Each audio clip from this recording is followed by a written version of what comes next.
Сәлем баршаңызға достар, сіздермен Ләззат. Бүгін сіздерге өзбек ұлтының ұлттық тағамдарының бірі хамир хасибтің рецептісімен бөліспекшімін. Түрі кішкене мантыға ұқсас болғанымен дәмі сондай ерекше болып шығады. Мантыға қарағанда жасалу жолы өте оңай. Менімен бірге жасап көріңіздер, ал ендеше кеттік. Ең әуелі ыдысымызға жұмыртқаны саламыз. Содан соң су құйып, тұзды салып, шанышқымен жақсылап араластырып аламыз. Жұмыртқа, тұз, қанты бір-бірімен біріккенше жақсылап араластырып аламыз. Содан соң үстінен ұнымызды салып, ұнды міндетті түрде ұн илегішпен өткізіңіздер. Сонда сіздердің қамырларыңыз өте әдемі болып шығады. Барлығының грамдарын төменге описанияға жазып қалдырдым. Сол жерден қарап жасасаңыздар болады. Ұнды аз-аздан сала отырып, шанышқымен араластырып, ең соңында қолымыздың көмегімен қамыр илейтін боламыз. Қамыры тура мантыге ұқсас. Жақсылап қамырымыздың июін қандырып илеп, кішкене уақытқа демалдырып қоямыз. Қамырларыңыз қаншалықты көп иленсе, сіздердің тағамдарыңызда өте әдемі болып шығады.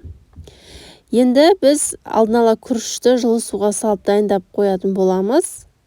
Және де жаңағы 5 минут тұрған қамырымызды тағы да бір қайтара илеп қойсаңыздар, жылтырап қамыр жаюға да өте әдемі болып шығады. Сол себепті 5 минуттан соң тағы да бір қайтарып қойдым.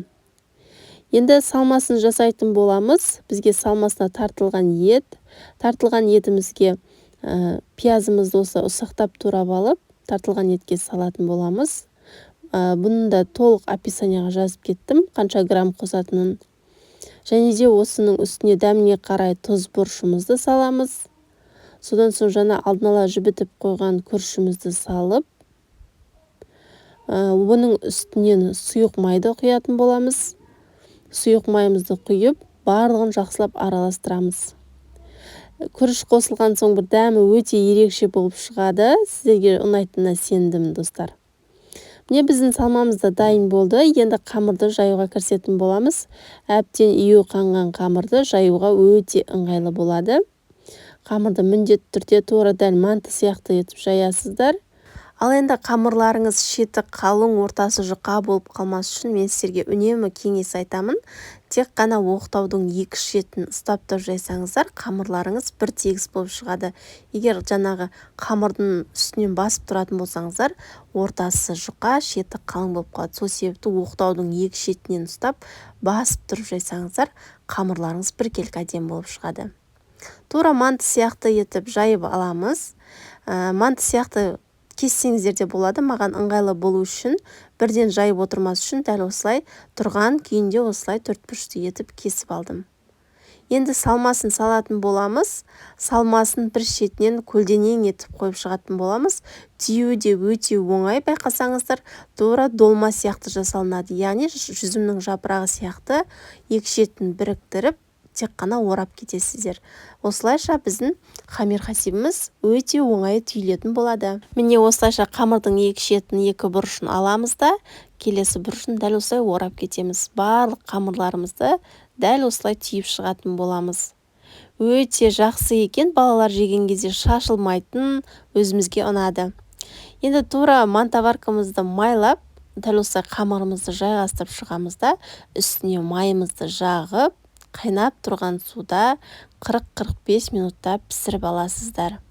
Оған дейін тұздығын жасап қоямыз. Бұл тұздығы өте ерекше әрі дәмді болып шығады. Қызып тұрған майымызға бір дана пиязымызды осылай жіңішке етіп кесіп, кішкене қуырып, үстінен бір шай қасы томатымызды салып, қызанақ пастасын қып-қызыл етіп қуырып, үстінен су құятын боламыз. Кішкене қайнаған соң дәміне қарай тұз, бұрыш және де мен бір сарымсақты осылай майда етіп үккішпен өткізіп салып жібердім. Сарымсақ өте әдемі дәм береді.